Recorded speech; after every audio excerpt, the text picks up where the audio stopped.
Football के लिए दीवानगी तो कई लोगों में होती है ना। सांसें मानो खेल के साथ ही चलती हैं। पर अगर मैदान पर एक प्लेयर के तौर पर उतरने का सपना सपना ही रह गया तो निराश होने की बिल्कुल जरूरत नहीं है, क्योंकि खेल के एक्शन के बीचों बीच रहने का एक और जबरदस्त तरीका है। आज हम इसी पर बात करेंगे कि भारत में एक प्रोफेशनल फुटबॉल रेफरी बनकर उस सपने को कैसे जिया जा सकता है।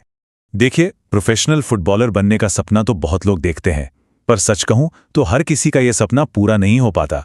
लेकिन इसका मतलब ये बिल्कुल नहीं है कि खेल से रिश्ता ही खत्म हो गया।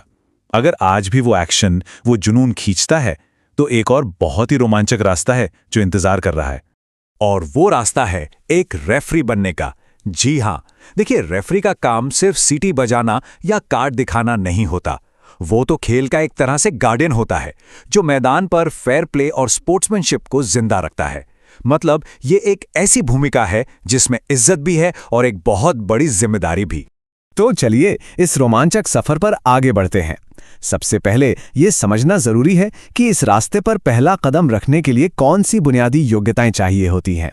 तो सवाल उठता है, एक रेफरी असल में है कौन? सीधी सी बात है, वो मैच का मेन ऑफिशियल होता है। उसका सबसे बड़ा काम क्या है? खेल के नियमों को, मतलब लॉज ऑफ द गेम को लागू करना। और भारत में इस पूरे सिस्टम को जो बॉडी कंट्रोल करती है वो है ऑल इंडिया फुटबॉल फेडरेशन, जिसे हम सब AIFF के नाम से जानते हैं। अब आते हैं सबसे जरूरी सवाल पर कि इसके लिए एलिजिबिलिटी क्या है। देखिए, उम्र 18 से 35 साल के बीच होनी चाहिए। हाँ, ये नियम अलग अलग राज्यों में थोड़ा बहुत बदल सकता है। एजुकेशन की बात करें तो कम से कम 10वीं या 12वीं पास होना जरूरी है। और हाँ, एक और चीज, इंग्लिश की समझ भी होनी चाहिए, क्योंकि खेल के जो नियम हैं वो अक्सर इसी भाषा में होते हैं। लेकिन इन सबसे ऊपर है फिजिकल फिटनेस। एक मैंडेटरी फिटनेस टेस्ट होता है जिसे पास किए बिना आगे बढ़ना नामुमकिन है। ठीक है, तो मान लेते हैं कि कोई इन सभी क्राइटेरिया को पूरा करता है। अब सवाल यह है कि आगे का रास्ता क्या है। चलिए अब स्टेप बाय स्टेप देखते हैं कि कैसे एक लोकल रेफरी से इंटरनेशनल लेवल तक का सफर तय होता है। ये सफर ना बिल्कुल एक सीढ़ी चढ़ने जैसा है, जिसका हर कदम ऊपर की ओर ले जाता है। शुरुआत होती है अपने ही जिले या राज्य के फुटबॉल एसोसिएशन के कोर्स से। फिर फीफा के नियमों पर बेस्ड एक एग्जाम पास करना होता है, जिसमें रिटर्न, फिटनेस और ओरल सब कुछ होता है। ये पास करते ही कोई बन जाता है स्टेट रेफरी। इसके बाद स्टेट लेवल पर जब कोई बहुत अच्छा परफॉर्म करता है तो उसे मौका मिलता है AIFF के नेशनल एग्जाम्स में बैठने का। और अगर वहां भी परफॉर्मेंस शानदार रही तो AIFF उसे फीफा बैच के लिए नॉमिनेट कर सकता है। और ये फीफा बैच ही है वो टिकट जो इंटरनेशनल मैचों में रेफरी बनने का दरवाजा खोलता है। तो अप्लाई कैसे करना है? इसके लिए दो रास्ते हैं। सबसे सीधा और कह सकते हैं भरोसेमंद तरीका है ऑफलाइन, मतलब अपने डिस्ट्रिक्ट फुटबॉल एसोसिएशन यानी DFA के ऑफिस जाकर फिजिकल फॉर्म सबमिट करना। दूसरा तरीका ऑनलाइन भी है, जिसके लिए AIFF की ऑफिशियल वेबसाइट पर नजर रखनी पड़ती है। पर एक बात ध्यान में रखने वाली है कि ऑनलाइन ऑप्शन हर स्टेट में मिले ये जरूरी नहीं। अच्छा, अब आते हैं उस सवाल पर जो शायद हर किसी के दिमाग में घूम रहा होगा, पैसा। मतलब इसमें खर्चा कितना है और कमाई कितनी हो सकती है। चलिए इसके फाइनेंशियल साइड को भी जरा समझ लेते हैं।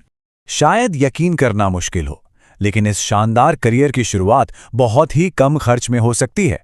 जो कोर्स की फीस है वो आमतौर पर सिर्फ 1000 से 5000 रुपए के बीच होती है। जी हां, बिल्कुल सही। और यही बात इसे बहुत से लोगों के लिए एक काफी एक्सेसिबल ऑप्शन बना देती है। तो शुरुआत में खर्चा तो कम है, लेकिन कमाई का पोटेंशियल वो जबरदस्त है।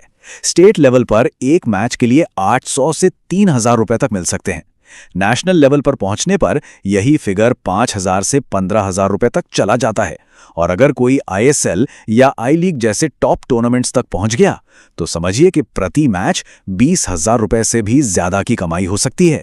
एक टॉप रेफरी बनना सिर्फ रूल्स की किताब रटने का नाम नहीं है, बिल्कुल नहीं। अब जरा उन जरूरी पर्सनल क्वालिटीज और फ्यूचर में मिलने वाले मौकों पे नजर डालते हैं जो इस करियर को और भी खास बना देते हैं। एक बेहतरीन रेफरी को आखिर क्या चीज अलग बनाती है, सोचकर देखिए। हजारों लोगों की भीड़ का शोर, मैच का एकदम टेंशन वाला मोमेंट, और उसी एक सेकंड में एक फैसला लेना है। इसके लिए क्या चाहिए? बिजली की तरह तेज और सही डिसीजन मेकिंग, प्रेशर में भी एकदम शांत रहने की हिम्मत, और सबसे जरूरी, पूरी तरह से इम्पार्शियलिटी, मतलब किसी का पक्ष ना लेना। टॉप फिजिकल फिटनेस और अच्छी कम्युनिकेशन स्किल्स तो खैर है ही। और मजे की बात यह है कि ये करियर सिर्फ मैदान तक ही सीमित नहीं है। एक्सपीरियंस के साथ साथ कई और दरवाजे खुलते जाते हैं।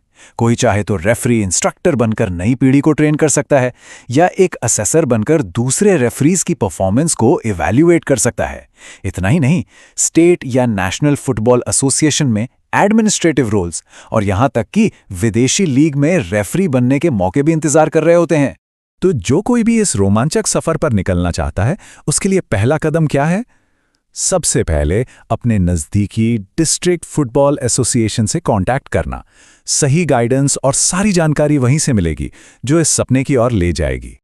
और आखिर में एक सवाल जो सोचने पर मजबूर करता है, जैसे जैसे इंडिया में फुटबॉल का सीन बड़ा हो रहा है, क्या एक रेफरी के लिए सिर्फ रूल बुक का ज्ञान काफी है या फिर अब मेंटल टफनेस यानी मानसिक दृढ़ता उससे भी ज्यादा जरूरी हो गई है?